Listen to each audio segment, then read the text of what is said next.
बात करबो विकासखंड भरतपुर के ग्राम रेद में आकाशी बिजली के चपेट में आए 10 भैंस के मौत हो गए। उन्हें चरवाहा बुरा तरह ले झुलस गई। जिला उपचार कराए बर प्राथमिक स्वास्थ्य केंद्र जनकपुर में भर्ती कराए गए हैं।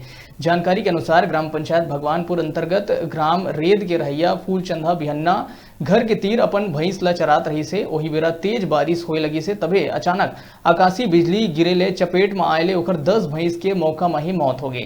साथ में फूलचंद घलो ह चपेट में आके बुरा तरह ले झुलस गई, जेकर उपचार बर प्राथमिक स्वास्थ्य केंद्र जनकपुर में भर्ती कराए गए है। जी हां, ओकर इलाज जारी है।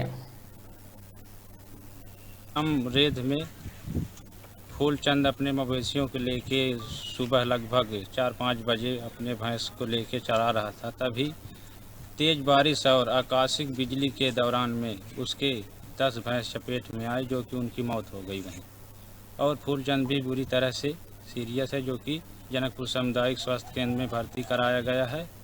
और मेरे जानकारी के अनुसार मैं ग्राम पंचायत के प्रतिनिधि सरपंच को और ये मवेशियों की FIR लिखवाने गया था, तो फूलचंद का भी सूचना थाना प्रभारी को दिया जनकपुर थाने में जाकर। सुबह हमको सूचना प्राप्त हुई कि ग्राम रेन में आकाशीय बिजली गिरने से 10 नग जो है भैंसा की मृत्यु हो गई है। सूचना पाते ही मैं मौके पर पहुंचा और भैंसों का पोस्टमार्टम संपन्न किया। काफ़ी बड़ी क्षति हुई है, यहाँ तक कि जो चरवाहा था उसको भी बिजली का झटका लगा है, जो प्राथमिक उपचार के लिए सामुदायिक स्वास्थ्य केंद्र जनकपुर में भर्ती भी है।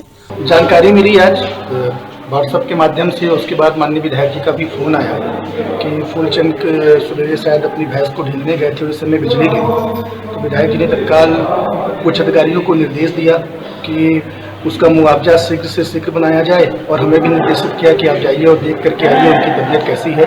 अस्पताल पे आए थे, फूलचंद जी अभी बिल्कुल ठीक है, थोड़ी सी चोट है, डरे हुए हैं पर ठीक है। उनको हमने ढास बंधाया है, हमने बोला है कि हम आपके साथ हैं और शीघ्र उनकी जो भी समस्या है वो दूर हो जाएगी।